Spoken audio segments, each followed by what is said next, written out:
fitting deck and the lineup is. And I think in this case it really is the Patron Warrior. I didn't quite think about the freezing factor, but if you consider the freezing potential of the Mage, it seems like the Mage probably has a pretty good matchup against the Patron Warrior, as also I think the Rogue does as well. So it feels like the Patron kind of missed the opportunity to grab the win against the Druid, as it has 3 times in the tournament so far.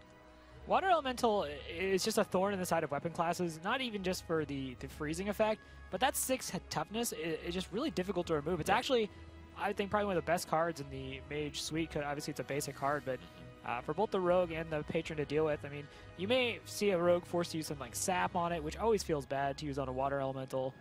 So very curious to see how this goes, especially since Hotform did queue into this Tempo Mage that he brought with him. Well, the players have not mulliganed anything yet, but it seems that Ostkaka is more likely to have a better hand here. Yeah, he has the coin, which is really big. He has prep, which has also been proven to be a very valuable asset as well. Not to mention he has minions. Minions with preparation is what you want to combine it with. Even though ultimately prep gets spells, it's any sap or eviscerate that he gets makes it much more powerful. All right, well, even though Ostkaka has all these answers, none of them are really... actually, he could have Deadly Poison to kill that. Yeah, but now with Mirror Weapon and then prep the Deadly Poison, which seems unbelievably wasteful, and you should never see that happen. But no, we might even see an early Blade Flurry come out. So it's interesting to note, you pointed out, Rogue has a coin here. Very important to Rogues because it enables their combos, both spells and minions.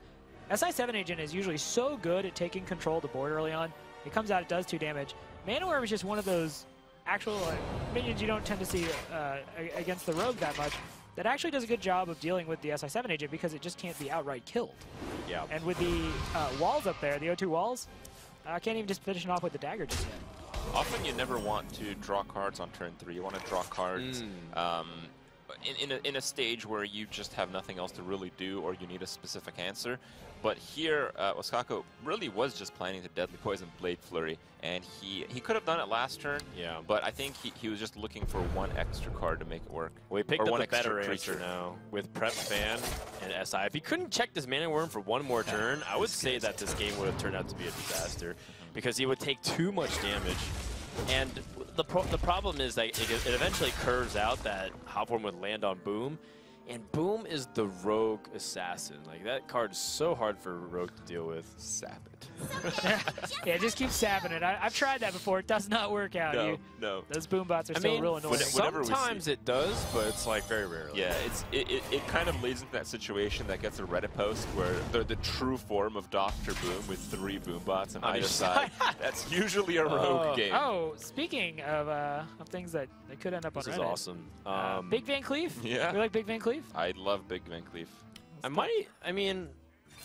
I wonder if there is also room for an Azure Drake, but I guess this makes more sense given that he can just go for a 10-10 Van Cleef and force his opponent to immediately respond to it. Van Cleef's just going to grab it a very quick win. Golden Van Cleef is so pretty too. And Ostkaka's going to call Hotform a lapdog. And, I don't believe Hotform has a single card that deals with this. Not a polymorph or silence. That's the only way you can. Oh, wow. Oh, actually, he does have a... Is he running Spellslinger? Spellslinger with Earthshock? That would be pretty insane. I mean, I guess you can still get the Nexus Champion, I guess, off of it. Yeah. But either way, Hotform is dead next turn. This could have been the quickest game of Rogue we've seen all tournament long.